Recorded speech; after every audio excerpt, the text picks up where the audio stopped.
चलिए अब हम करते हैं 1.2 का क्वेश्चन नंबर 2। तो पहला सवाल लिखा हुआ है के किस मान हेतु इस इक्वेशन का, इस द्विघात समीकरण का एक मूल 2/3 होगा। तो एक मूल 2/3 होगा, इसका मतलब हम क्या करेंगे, हम x का मान 2/3 रख देंगे जिससे हमें k का मान निकलेगा।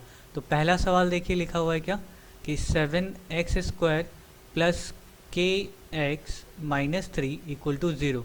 इसमें एक मूल दिया हुआ है 2/3। तो हम क्या करेंगे, रखेंगे, लिखेंगे x का मान 2/3 रखने पर क्या होगा देखते हैं। तो x का मान 2/3 रखते हैं, यानी कि 7 इंटू एक्स का मान 2/3 का स्क्वायर प्लस k इंटू 2/3, जहाँ जहाँ x है वहाँ पे 2/3 लिखना है, -3 इक्वल टू 0। अब इसको सॉल्व करके हम k का मान निकालेंगे। देखिए यहाँ पे सिर्फ अननोन जो है, जिसकी जानकारी नहीं है, वो क्या है, वो k है सिर्फ, बाकी सब पता है। तो हम करते हैं इसको सॉल्व। ये क्या हो गया, 7 इंटू इसको, ये 2 का स्क्वायर है और ये 3 का स्क्वायर हम लिखेंगे, ये हो जाएगा 4/9, यहाँ प्लस 2k/3 -3 इक्वल टू 0। अब आगे 7 4 ज़ा 28, 7 चौक 28/9 प्लस यहाँ पे 2k/3, इस -3 को लेके चले जाते हैं हम उस तरफ, क्या हो जाएगा ये +3। अब 2k/3 इसको इधर ही रखते हैं और इस हिस्से को लेके चले जाते हैं दूसरे तरफ, यानी ये हो गया 3 -28/9। अब आगे देखिए 2k/3 यहाँ तो हो गया, अब यहाँ पे नीचे 1 है, इसका एलसीएम लेंगे तो हो जाएगा 9, यहाँ पे 27 -28, 9 या 27 -28 कि यहाँ पे होगा। अब आगे क्या हो गया, यहाँ पे 2k/3 बराबर -1/9। अब करेंगे क्रॉस मल्टीप्लाई, जितने नंबर हैं नंबर को लेकर के चले जाएंगे इक्वल टू के दूसरे तरफ, और बाकी k को अकेला यहाँ पे हम छोड़ देते हैं। k को अकेला छोड़ दिया, यहाँ पे -1, ये 3 चला जाएगा, ये 3 जो है ये चला जाएगा 1 के पास, यानी कि -1 इंटू 3, और नीचे 9 इंटू ये जो 2 है ये चला जाएगा 9 के पास। तो ये क्या हो गया, यहाँ पर से 3 और ये 3 3 ज़ा 9 कट गया, तो बचा क्या, k बराबर बचा -1/6। तो k का मान जब -1/6 होगा तब ये द्विघात समीकरण जो है ये, इसका एक मूल 2/3 होने वाला है। मतलब k बराबर क्या हो गया, 1/6 -1/6। तो ये हो गया पहला सवाल। अब हम करते हैं दूसरा सवाल, तो उससे पहले इसको मिटा लेते हैं। चलिए अब हम शुरू करते हैं अपना दूसरा सवाल, दूसरा नंबर सवाल। तो दूसरे नंबर सवाल में k का मान ही निकालना है। समीकरण रहा ये, और एक मूल जो है वो क्या दिया हुआ है, -a। तो हम हर एक x के बदले में -a लिखेंगे। तो लिखते हैं x² plus 3ax plus k equal to 0। तो अब यहाँ पर अब हम लिखेंगे क्या, x का मान -a रखने पर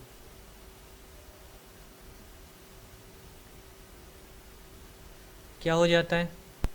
तो हर एक x की जगह पे -a लिखेंगे, तो यहाँ पे -a का स्क्वायर हो जाएगा प्लस 3 इंटू a, यहाँ पर पहले से ही है, और x के जगह पे हम लिखेंगे -a प्लस k बराबर 0। अब इसको सॉल्व करते हैं, तो ये हो गया माइनस का स्क्वायर जो होता है वो प्लस हो जाता है, यानी कि ये हो जाएगा a²। अच्छा, यहाँ पे ये माइनस है, ये प्लस है, तो plus minus 3a² plus k equal to 0। अब यहाँ पे देखिए ये भी a² है, ये भी a² है, यहाँ पे 1a² है और यहाँ पे 3a² है तो माइनस करेंगे, प्लस माइनस माइनस होगा, माइनस का साइन देंगे क्योंकि माइनस के पास नंबर ज़्यादा है, यानी -2a² प्लस k बराबर 0। अब यहाँ पर हम लिख सकते हैं k बराबर, ये पूरा का पूरा हिस्सा चला जाएगा बराबर के दूसरे तरफ, माइनस है तो इधर हो जाएगा प्लस, यानी हम लिखेंगे क्या 2a²। तो k का मान क्या हो गया 2a², और यही है आंसर। तो अब हम करते हैं 3 नंबर सवाल। 3 नंबर सवाल देखिए लिखा हुआ ax² plus 7x plus b बराबर 0 हो। ये द्विघात समीकरण है जिसके दो मूल, एक तो 2/3 है और एक -3 है। तो इसमें से a और b का मान ज्ञात करना है। तो ये दो मूल यानी कि x के मान दिए हुए हैं, तो हम दो इक्वेशन बनाएंगे इससे। तो चलिए शुरू करते हैं। तो पहले में लिखा हुआ है क्या ax² plus 7x plus b बराबर 0। तो शुरुआत में हम लिखते हैं माना x का मान अगर हम 2/3 रखें, तो अगर x का मान 2/3 रखते हैं तो यहाँ पे x, जहाँ पे x है वहाँ पर क्या होगा 2/3 हो जाएगा, यानी कि अब होगा क्या a इंटू 2/3 का square plus 7 into 2/3 plus b equal to 0। तो अब इसको सॉल्व करते हैं। यहाँ पे a ये 2 का स्क्वायर और यहाँ पे 3 का स्क्वायर, यानी कि 4/9 प्लस इधर हो जाएगा गुना होगा ऊपर से ऊपर वाले नंबर का, तो ये होगा 14/3 प्लस b बराबर 0। तो इधर क्या हो गया 4a/9 प्लस b। अब इस जो खाली सिर्फ नंबर है इसको हम उधर लेके चले जा रहे हैं, तो इधर हो जाएगा -14/3। तो ये हो गया 1 नंबर समीकरण। अब हम बनाएंगे दूसरा समीकरण जिसमें हम x का मान -3 रखेंगे। तो अब दूसरा समीकरण बनाने के लिए फिर से लिखते हैं plus 7x plus b equal to 0। अब x का मान -3 रखने पर क्या हो जाएगा, यहाँ पे जहाँ पे x है वहाँ पे -3 लिखेंगे, यानी कि a इंटू -3 का स्क्वायर प्लस 7 इंटू -3 ये into -3 plus b equal to 0। अब इसको सॉल्व करना है। तो यहाँ पे क्या हो जाएगा माइनस का स्क्वायर प्लस हो जाता है, तो ये हो जाएगा 9a और ये रहा प्लस और ये minus, plus minus -21 plus b equal to 0। तो ये क्या हो गया 9a plus b equal to 21। ये हो गया हमारा समीकरण 2। अब इन दो समीकरणों से हम निकालेंगे a और b का मान। तो चलिए निकालते हैं a और b का मान। यहाँ पर b दोनों में कॉमन है, b दोनों में एक ही जैसा है, तो हम करते क्या घटा देते हैं। तो चलिए समीकरण 1 - 2, ठीक है, ये करते हैं। तो यहाँ पे क्या हो गया 4a/9 प्लस b बराबर -14/3 और यहाँ पे 9a प्लस b बराबर 21। अब इसको घटाना है तो हम करेंगे क्या, सबका साइन चेंज कर देंगे। तो ये प्लस b और ये माइनस b कट गया। यहाँ पे क्या आ गया 4a/9 माइनस 9a और इधर इक्वल टू -14/3 माइनस 21। तो अब हम इसको इधर बनाते हैं।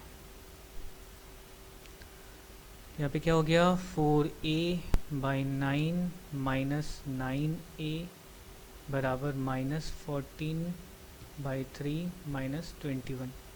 तो अब हम करेंगे इक्वेशन को सॉल्व। यहाँ पे ले लेते हैं LCM। ये हो गया 4a माइनस यहाँ पे 81a बराबर ये हो गया 3, यहाँ पे -14 और ये 21 63। अब इसको माइनस करना है, 81 में से 4 माइनस होगा 77, तो ये हो गया माइनस का 77a/9 बराबर, यहाँ पर क्या हो गया 4 3 7 6 1 7, यहाँ पे भी माइनस 77/3। तो देखिए इधर माइनस, ये माइनस कट के प्लस हो गया इधर से।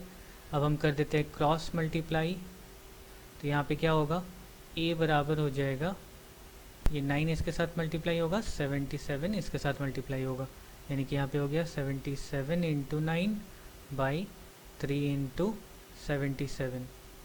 तो इधर 77 कट गया और ये 3 से 9 कट गया, तो यहाँ पे a बराबर क्या हो गया 3। तो a का मान निकला 3। अब इसी तरह से इस मान का a का जो मान निकला है इसे हम समीकरण 1 या 2 में रख देते हैं, तो हमारा b का मान निकल जाएगा। तो उससे पहले थोड़ा सफाई कर लेते हैं। तो चलिए अब हम करते हैं, लिखेंगे अब समीकरण 2 या 1 किसी में भी, 2 में a का मान रखने पर, तो क्या है यहाँ पे 9a plus b equal to 21। अब यहाँ पे a का मान रखेंगे, तो a का मान क्या है, a का मान है 3, तो 9 into 3 plus b equal to 21। तो यहाँ पर b बराबर हो गया 21 माइनस 9 × 27, तो यानी यहाँ क्या निकला, b बराबर निकला -6। तो b का मान यहाँ पे क्या निकला, b बराबर निकला है -6 और a बराबर निकला है 3। तो हमारी ये दोनों जो हैं वो आंसर्स हो गए।